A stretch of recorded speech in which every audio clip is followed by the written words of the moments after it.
dari Kolaka, yang dikuburkan di Kolaka, yang dikuburkan di Tokyo, nanti digiring oleh api, Pak. Setiap kubur ada api yang menggiring, tidak bisa berhenti. Berjalan menuju sebuah tempat namanya Padang Mahsyar. Disitulah nanti dihitung amal. Dalam perjalanan sini, Pak, kita saling mengenal. Ini istriku dulu, ini ayahku dulu, saling kenal. Kan masih wajahnya. Tapi kalau orang dulu hanya diikat oleh ikatan dunia, diikat oleh suami istri, diikat oleh anak, diikat oleh jabatan, nanti muncul benih-benih permusuhan. Maka tambah ikatan tak dengan istri. Apa ikatannya? Ikatan takwa. Jangan hanya suami istri, Pak. Kalau hanya bapak suami istri saja ikatannya, rapuh itu ikatan. Nanti kalau bangkit dari kubur, berpotensi bermusuhan, Pak. Dan ini dalam ayat itu mengatakan, "Faida nufiha fis-sur", apabila sangkakala ditiup, fala ansaba bainahum, tidak ada lagi hubungan kekerabatan. Ayat tidak ada rasa sayang lagi sama anaknya, kenal memang, tapi tidak ada lagi anakku, sayangku, tidak ada. Hilang itu rasa nasab. Wala yatasalun, bahkan tidak saling sapa, pura-pura tidak kenal. Dia tidak kenal, kayak tidak kenal ayahnya, kenal istrinya. Dan puncaknya, Pak, akan terjadi di Padang Mahsyar. Ketika suami dihitung ternyata lolos masuk surga, istrinya ternyata masuk neraka. Kalau dulu suaminya tidak pernah mendidik istrinya, istrinya akan jadi musuhnya yang pertama.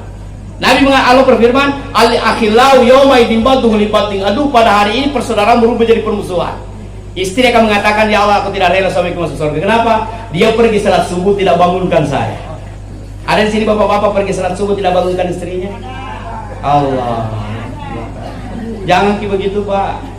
Bagaimana nanti kalau bapak belikan berlian, belikan emas sebagai rasa sayang, katanya kasih nafkah batin itu agama, Pak. Kalau bapak tidak bangunkan dia, tidak didik dia, keluar rumah dia bongkar auratnya, bapak tidak tegur, bapak tidak kasih nafkah batin sama istrinya, dia nanti akan menuntut karena bapak hanya kasih nafkah jasmani. Nafkah batinnya bapak tidak kasih. Oh, tiap malam saya kasih nafkah batin, Ustaz. Bukan itu nafkah batin. Nafkah batin itu agama.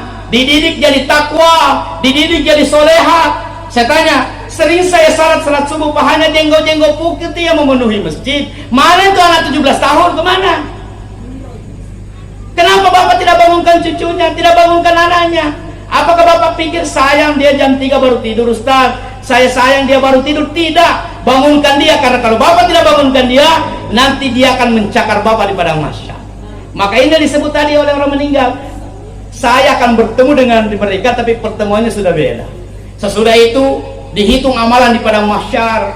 Sesudah itu melewati timbangan namanya mizan, timbangan amal soleh bercahaya, timbangan dosa gelap. Apabila timbangan gelap lebih berat daripada timbangan bercahaya, maka kita tidak akan mungkin lolos di titian. Titian di hadapan kita ketika sudah ditimbang ini amal, di hadapan kita ada titian. Ini jurang, Pak. Ini ujungnya Padang Mahsyar. Ini seperti kita menggambarkannya dari hadis. Ujungnya Padang Mahsyar, di sana surga. Ini antara di sini ke sana, ini namanya lembah. Lembah ini menurut Nabi, apabila seluruh petala langit dan seluruh petala bumi digabung, bisa muat di lembah ini. Dan lembah ini penuh api, namanya neraka jahanam. Di atasnya itu membentang titian sampai ke ujungnya sana. Itu ujungnya itu surga. Semua orang pasti melewati ini, Pak. Siapa saja. Wa inna minkum illa wariduha. Setiap kalian pasti mendatanginya, melewatinya. Kita pasti melewati ini, Pak. Kurang lebih 1500 tahun.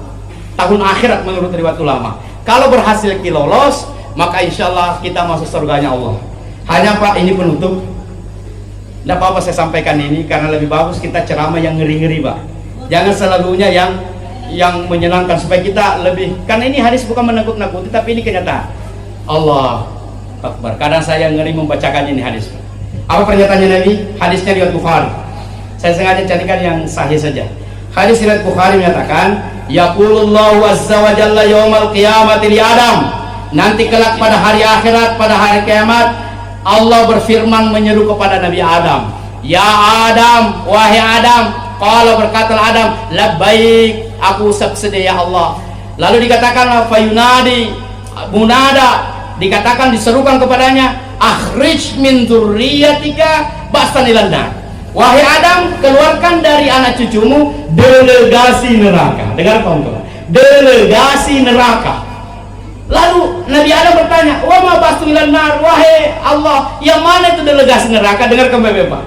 Fi kulli alfin, setiap 1000 dari anak cucumu, tis'atu mi'atin wa tis'atun wa tis'un, 999 semuanya delegasi neraka.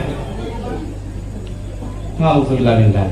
Jadi kalau berjalan nanti nih Pak di titian 1000 orang berjalan, satu yang lolos 999 jam.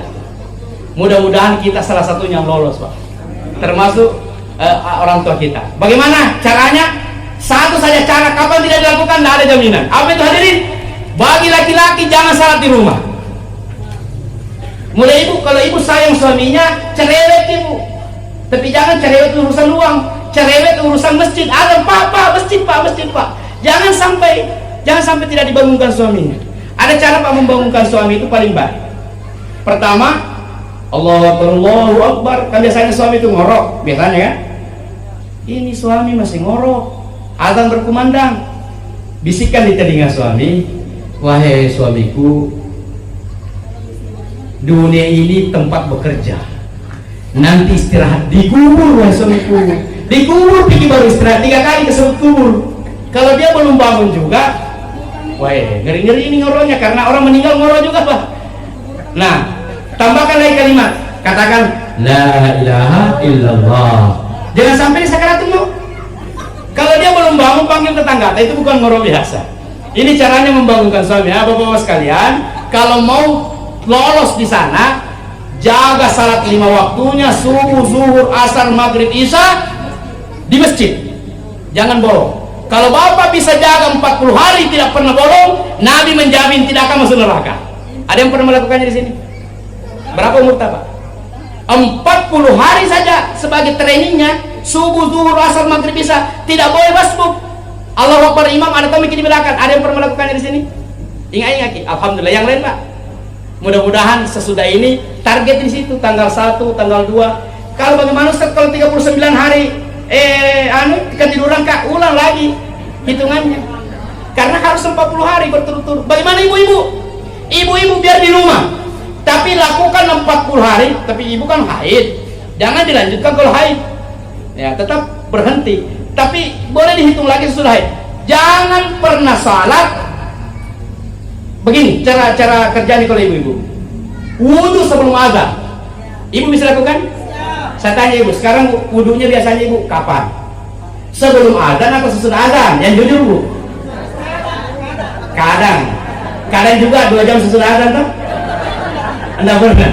Ada yang pernah salat subuh di sini jam 7? Jujur pernah tak? Nah, ada orang cerita, baik itu tetanggaku fanatik Ustaz. Bagaimana fanatiknya? Tiap hari salat duha. Bagus itu. Ini ceritanya teman saya. Tapi aneh salat duhanya Ustaz. Kenapa? Pakai kunut. Belum pernah saya dengar ada salat duha. Oh, itu salat subuh yang terlambat Pak. Nah, jadi bukan salat duha. Ada yang pernah di sini salat subuh jam 7? Itu salat duha itu Bu ya. Jadi usahakan ibu 40 hari. Ini trainingnya saja, nanti selanjutnya akan baik. Azan berkumandang, ibu sudah ada wudu. Apa hebatnya? Ini penutup sekali. Ini kenang-kenangannya Pak. Hebatnya ini bapak di masjid, ibu-ibu di rumah. Azan berkumandang, ibu sudah ada di atas sejadah. Apa hebatnya kalau bapak lakukan ini?